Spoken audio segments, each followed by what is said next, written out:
What came first? Because obviously people do love you rocking. Tenacious D are huge as a band. Did the music come first, or the acting come first, or was it really...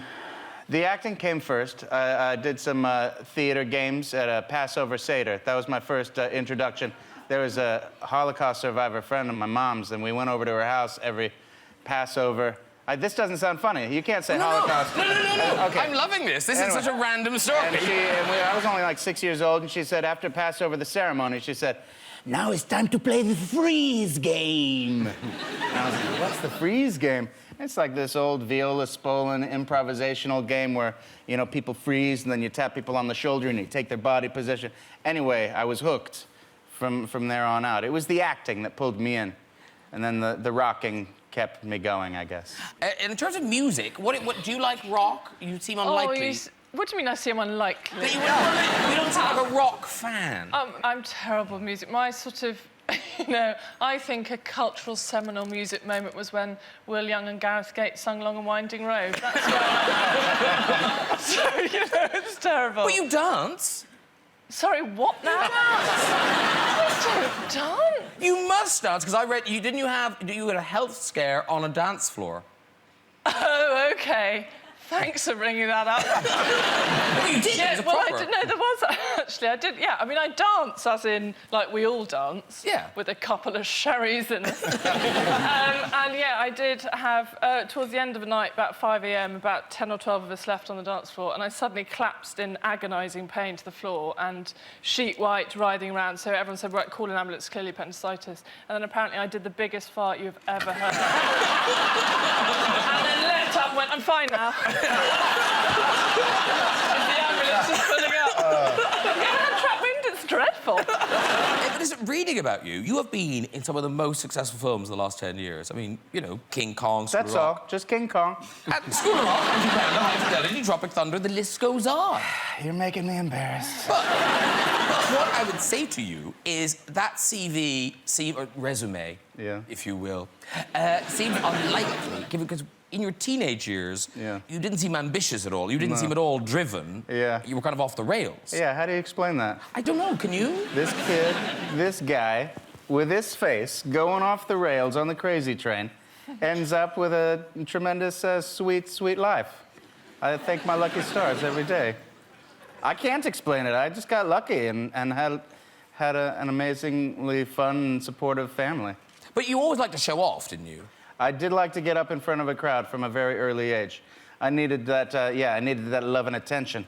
The stage, it pulled me forward. And it was that thing to make yourself interesting. Was it the Bionic Man you did? Yes. I don't know if you had Did you have $6 Million Man here? Yes, yeah, we did, yeah. Back in the 70s, yeah, that was my favorite jam, the $6 Million Man, and I wanted desperately to be bionic myself, and I wanted people to think that I was bionic.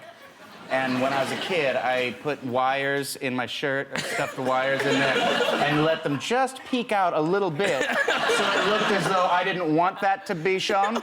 And then when someone said, "Are those wires?" I would say, "No, it's nothing. Nothing." So maybe they would then think I had bionic powers, that I was half man, half machine, and could run 60 miles an hour, how desperate I was. But sometimes that desperation translates to stardom. It's only in high school, the kids that were the prom queen and everything, their lives was downhill the day after graduation. They were terrible. I wanted to be a teenager with problems when I was young, but I didn't have them yet. So I wanted braces for my teeth, and the dentist said, "You don't need any." So I just wedged paper clips in my gum. They would bleed a little, but I'd be,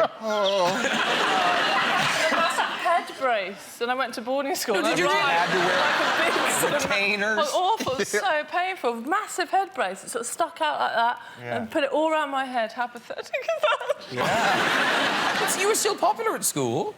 I did all right. Yeah, well, I had to. If you've got a contraption like this, right, you've got to ingratiate yourself. But it's those painful memories that make you the artist that you are. Yes, guys. It's a great lesson for all the kids, the lonesome and desperate kids out there. Yeah. That pain will translate to magic, perhaps. Okay, explain that to Justin Bieber when he comes on in a minute.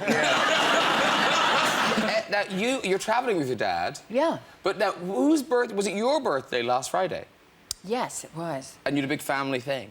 We went to a restaurant just outside of Boston where I went to pick up my dad, and we went to the restaurant and with my dad and my brother and his wife, and somehow the waiter got mixed up and brought the candle and the cake to my father. But you know, the Bostonians are kind of English. They're kind of like the English, and they the minute they brought the cake over to my father, no one had the guts to say, you know, it's me, or whatever. Everyone was just sort of embarrassed, and so we celebrated his birthday the entire evening. I just thought, I don't know, isn't that kind of English, where you just, like, no one just has the guts to go, it's over here. I'm the birthday girl. I don't know. And did your father have to open, like, presents of, like, lingerie and... Yeah, he opened up like 40 packets of Lancome cosmetics and acted excited each time. During you dyeing the hair, Yeah. you had to go brunette in Legally Blonde. Well, it was sort of mustard color, yeah. Yeah, it was they say to the colorist, you know, just the most loser, bad hair color you can come up with. And the thing is, when you play the loser in a movie, you're treated like that on set, and you just get like, you know what I mean? Like, if I was like talking to him, like, he would just like blow me off at the coffee over at the craft service or something, because, you know, you forget you've got like big clown shoes on, and, you know, you've got mustard-colored hair, and they've put these fake zits on your face and everything. So you're like, hey, hi. I was flirting up a storm on that movie, and it was very limited. But you did come up with Bend and Snap. Oh, and boy, does that get you a man. No, because, I mean, did the writers come up with Bend and Snap, or did you come up with Bend and Snap? I came up with the whole movie. No, the writers came up with it, but you know, the choreographer came up with the Bend and Snap. Yes, I did. Oh, no. I didn't break it, it's fake. Oh, that's good. Okay. But, No,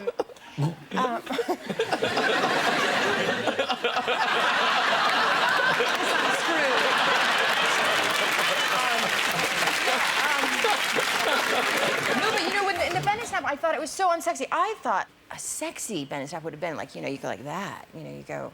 Can you talk... Yeah, show us. Talk us through it. Okay, so you drop something... It's so fictional. But... Drop that. Okay. Oh, no, I can't bend over in this dress.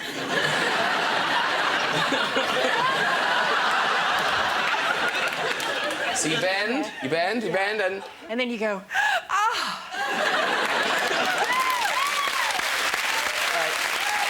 You've got bosoms. I'm gonna say, do you want to try it to Enrique? Try it to Enrique. Come on. Can you bend over that dress? Can you bend over that dress? Okay.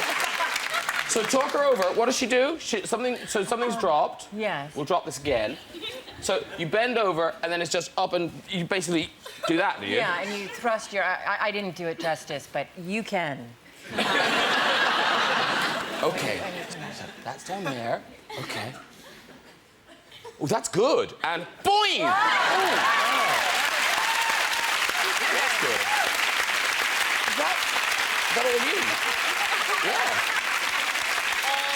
That's all you. Very good. It's a good bra, isn't it? You should have been. No, because they came up and stayed there. They didn't, you know. Well done. What's your name? Sarah. Sarah. Well done, Sarah. Thank you very much. Beautiful. Saturday Night Live also was a big bonding thing. Now, because do you know Leslie and Kate? We met. I think we met when I hosted. Oh no, we did a movie together. Then we worked together after I met After that, okay, yeah. Okay. But now you guys are still in Saturday Night Live, which most people I'm sure know, but it's a big comedy sketch show in America. But how long we worked together for? How many years now? It's been 2. After one, right? It's been 3? Maybe 3. It's been 3. After the first year, Leslie, and my name is Kate McKinnon, and she, I know that, but she came up to me and she said, after a year of knowing me, you all right, Kate Middleton?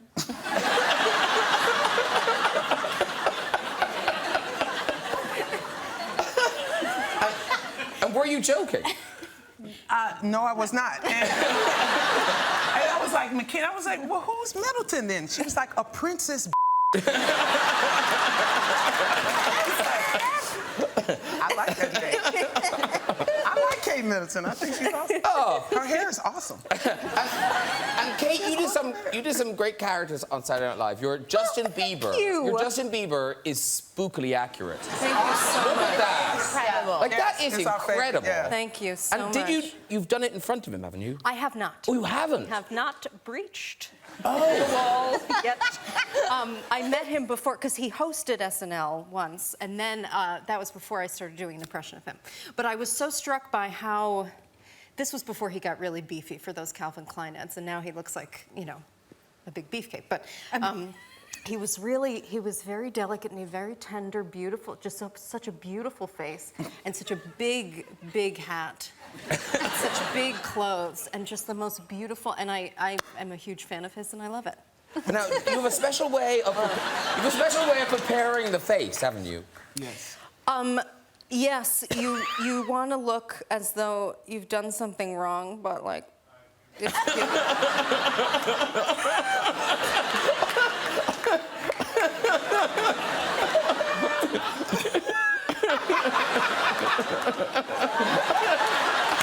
That is very good. And obviously, you know, in terms of the superpowers, because obviously you're all superheroes and you've got superpowers. So Aquaman, water-based, could breathe underwater, presumably. Yes. But what else can he do? He can command the ocean, so he can, you know, I basically talk to fish. You know what I mean? If you wanted me to, I don't know, make you sushi, I could do that. And, like, if you're like right next to the water, I could be like, boom, put the hand out. Is that a superhero quality? It sounds like Jonestown for fish. Yeah, he's got super strength, and That's good. That's good. bulletproof. That's Oh, nice. why would you put bulletproof third after can make sushi super quickly? It's a reorder. And you've got your, hang on, it's a Quindent. Quindent. Quindent. Quindent. It's not the trident yet. We don't get the trident until a little bit later. Yeah. Next movie. So, and I think the Quindent is back there. Is this the real Quindent from the movie? Good reaction to a fork. Well done. No. Well, Can I this one's a nice light one. Oh, I see. I could do that. Yeah. Aquawoman. I could make sushi quicker. But you do. Can I do something with this? Yeah, go on. But don't hurt anybody. Listen, I do break a lot of these. Okay. I mean, I do break a lot of them, but... Oh. Is it still in one piece? Here we go. Still one piece. Let's see if we can get around. Hiya! Oh, very good. Oh, my God. Fork one.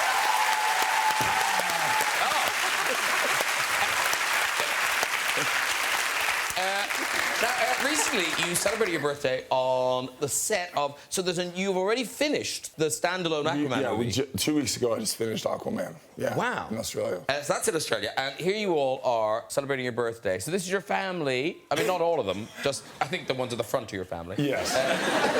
My babies. Yeah. That's Wolf and Lola. And then... But no, because you live on a is it a ranch or? Yeah. We got around 5 acres, 5-6 acres up in California, and a bunch of animals, and yeah. Nice. It's kind of nice up there too, because there's no service, so fortunately we don't have a lot of TV, so they don't get to see much, but they got to see the movie lately, which was phenomenal, because I've never been able to show my kids, they've never even seen Wizard of Oz, so I was a little worried, like, coming into it to show them Justice League, and but it was amazing, because my kids can't watch anything that I'm in.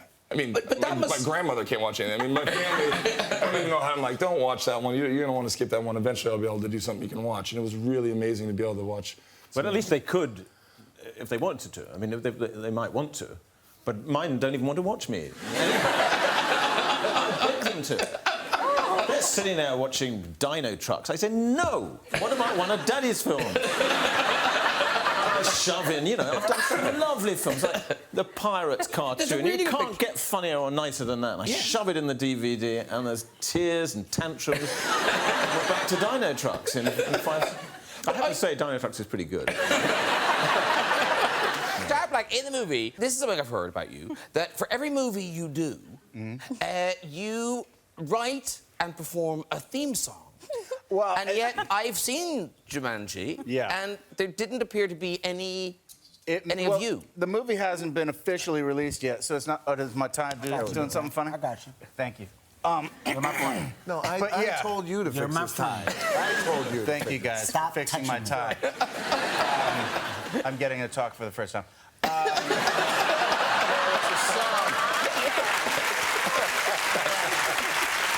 Has this been a very long press tour? I love these guys. I wrote a song. We were all kind of messing around with a theme song. And me and Nick Jonas actually put the finishing touches on it. And we shot a music video, hoping to release it soon. But do you want a little taste of it? Oh, you please, yes. This might be the only time you hear it. I don't know if it's going to make the final cut. But it's pretty powerful. It goes, Jumanji, it's a jungle inside your soul. Somewhere deep inside, at the end of the world. Wow! Beautiful. And survival your only goal. Plunge the jewel inside. Say the name of the game. There we go. Yeah.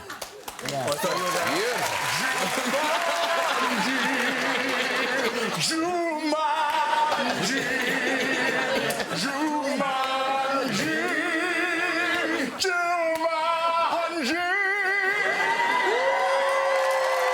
Thank you.